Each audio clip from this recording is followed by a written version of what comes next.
Welcome back to my channel. Today we're going to be making cutout sugar cookies. Just remember that you're going to need to use the oven, so adult supervision is required for this video.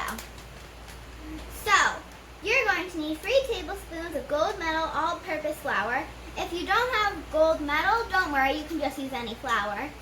1 stick of butter. You can't melt it in the microwave. It just has to melt on its own. So just leave it out for a little bit and then it will melt.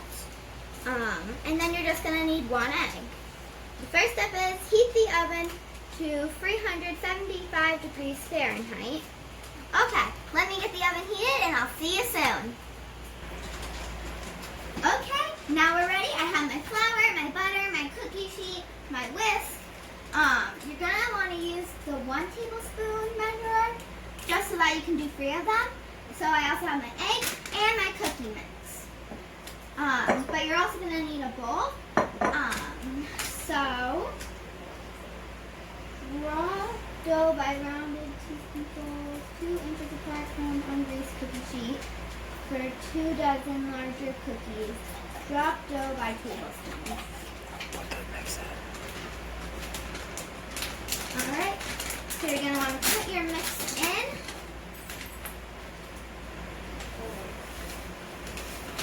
Oh.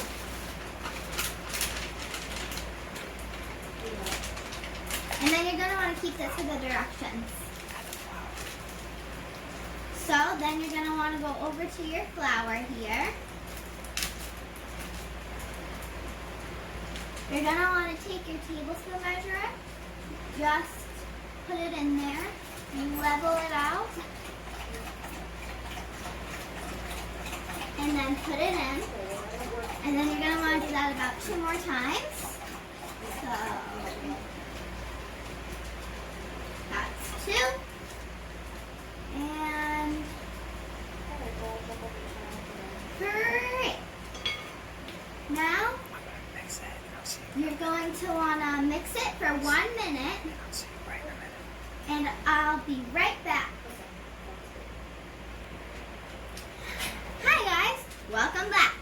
So, now after you have mixed this all together, you're going to want to put your butter in.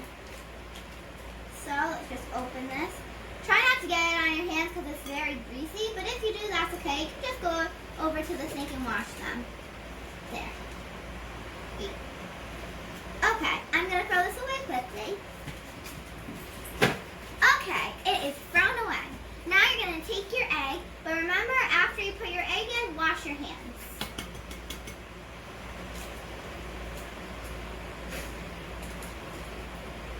Alright, we have the egg cracked. Now, after I wash my hands, I'll see you in 1 minute, but remember, you're going to want to mix this all in. Okay, I'll see you in a minute when mine's done and after I wash my hands. Okay, so I've been doing this for about a minute, and you're probably wondering why I'm using my hands. Sometimes, no, you just gotta use them. So, after mine's mixed, and yours is mixed, I will see you in 1 minute. Let's see how yours turns out, and hopefully mine turns out good, and then I'll show you the next step. Okay guys, so I have my dough all rolled out.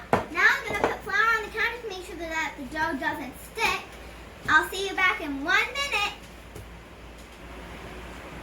Okay, so we have the flour all over the counter to make sure that the dough doesn't stick. So you're going to take your dough, put it onto the counter, and roll it out. So, I'm going to take my whisk and put this over here. And then I'm going to take this. I'm going to put it on the counter, just like this. Make sure that you flatten it down. You're going to use the rolling pin, but you want to flatten it down as good as you can before you do the rolling pin. I'll see you back in 1 minute after it's all rolled out. Okay, so I have the dough all rolled out, and I'm going to cut out the shapes. So you can make your own, or you can find something around the house like this mason jar, and you can just push it down firmly, and that will make your shape. So, I'm going to show you how to make a couple of shapes, and then you can try it on your own, and then mine will be all done, and we can see how it turns out. So, if you have a mason jar top, just push it down firmly and lift it up, because at the end, you're just going to lift this all up, so don't take it out. So, I'm going to make a heart. Well, I'm going to try with this butter knife.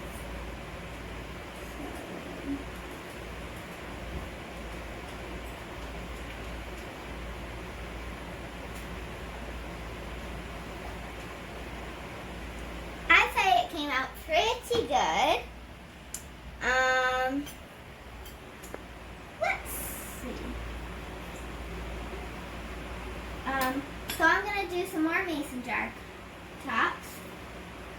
Remember, just keep pushing down firmly and picking up. So I'm going to continue cutting out my shapes, and you can do it, and I'll see you back in 1 minute. Okay, so I have my shapes cut out. So you can just take a quick look at them, and then I'm going to lift it up and show you how to put them on the sheet. So now I'm just going to lift this up gently, and as I go,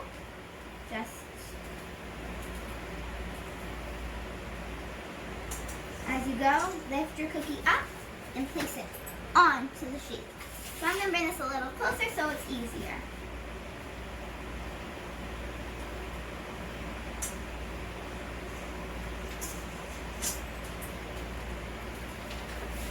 Okay, I'm going to finish putting these on my pan, and I'll see you in 1 second. Okay, so I have it all cut out. So one of my hearts sort of looks like a Y. Don't worry about that. It doesn't have to look perfect. It will still taste perfect as long as you made it and you believe in yourself. Okay, so we're going to put this in the oven now. Okay. Alrighty. So that's in the oven, and I'll see you when it's done. Okay, so the cookies are ready. In 5 to 7 minutes, they should be perfect. So they should look like this in 5 to 7 minutes. I'd say they came out pretty good, from my opinion. So while those were cooking, I went ahead and used my leftover dough to make these crazy cookies. I did strips, balls. I like to call them like little cinnamon rolls. This one, I don't know how good it's going to cook, but yeah. So I'll show you these after they're cooked so that you can see what these turn out like. And then, well, you have your cookies to taste test. So you probably made the best cookies ever! Okay, so after you're done, you're going to want to take a spatula or something, and you're going to want to get underneath the cookies.